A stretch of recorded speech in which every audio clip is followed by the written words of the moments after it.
अस्सलामु अलैकुम वरहमतुल्लाहि वबरकातुहू। हमारे मुसलमानों की ज़िंदगी जो है वो खौफ पर मुनहसर है। हम ईमान तो लाए हुए हैं लेकिन ईमान में पक्के नहीं हैं। हम गुनाहगार हैं। हम बहुत भी बढ़ जाएं, बहुत भी नेकियां कर लें तो मगर फिर भी हम सरकश नहीं बन सकते।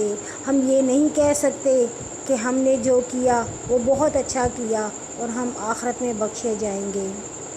हमारा ईमान खौफ और उम्मीद के दरमियान लटका हुआ है। हमारा ईमान ऐसा होना चाहिए कि हम खौफ भी रखें और उम्मीद भी रखें। ये नहीं कि सिर्फ़ ये उम्मीद रखें कि अल्लाह रहमान है, रहीम है, सत्तार है, गफ़ार है, बख्श देंगे। नहीं, अल्लाह क़हार भी है, अल्लाह सख्त पकड़ करने वाला भी है। हमें अल्लाह की रहमत से नाउम्मीद भी नहीं होना, मगर हमें अल्लाह की रहमत पर उम्मीद भी रखनी है। एक दिन ईद के दिन अब्दुल कादिर जिलानी के पास लोग आए और कहा कि आज तो ईद का दिन है, आप फिर भी परेशान नज़र आ रहे हैं।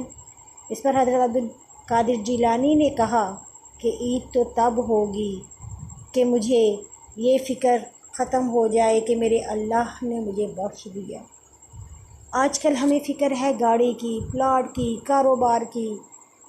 हमें नहीं फ़िक्र कि हमारे अमाल कैसे हैं। हम में से कई ऐसे हैं जो रोज़ा नहीं रखते, किस लिए कि कारोबार करना होता है। फ़लाँ बीमारी है, फ़लाँ बीमारी है, नहीं रख सकते, नहीं कर सकते। और कई ऐसे हैं जो नमाज नहीं पढ़ते कि हम तो कारोबार भी होते हैं, हम दुकान नहीं बंद कर सकते, हम दफ्तर नहीं बंद कर सकते, हम कारोबार नहीं बंद कर सकते, हम फ़लाँ काम पे मशरूफ़ थे। वहाँ पे ये सब कुछ नहीं पूछा जाएगा। जब क़यामत का दिन होगा, जब हश्र का दिन होगा तो अल्लाह पाक नेमतों का पूछेंगे, अल्लाह पाक अपने इबादतों का पूछेंगे, अल्लाह पाक हुकूकुल्लाह का पूछेंगे, अल्लाह पाक हुकूकुल इबाद का पूछेंगे।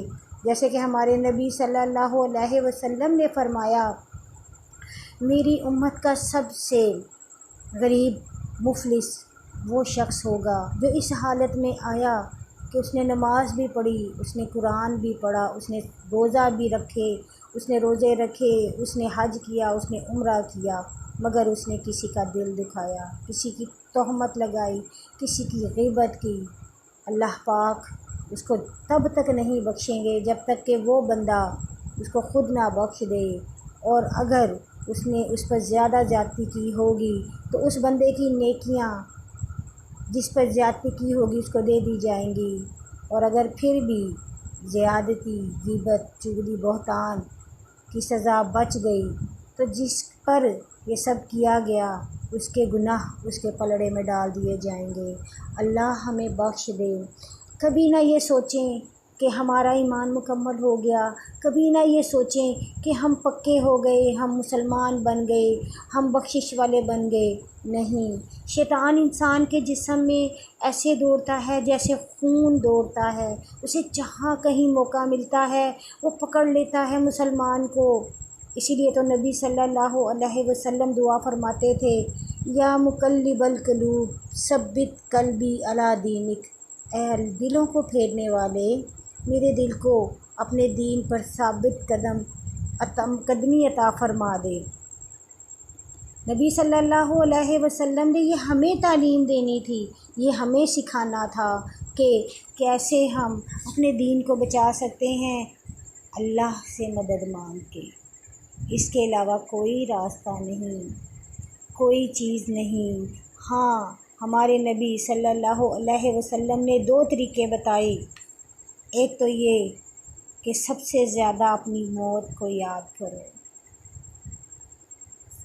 जैसे कि कुरान पाक में फरमाया गया कि हर जानदार ने मौत का मज़ा चखना है। ये नहीं कहा गया कि मौत आनी है। जैसे हम खाना खाते हैं तो हम में से हर एक को अलग अलग डिफरेंट टेस्ट आता है, हर कोई उसको अलग अलग महसूस करता है। جس کو بہت پسند ہوتا ہے اسے بہت مزہ آتا ہے، جس کو اتنا پسند نہیں ہوتا اس کو بہت کم مزہ آتا ہے۔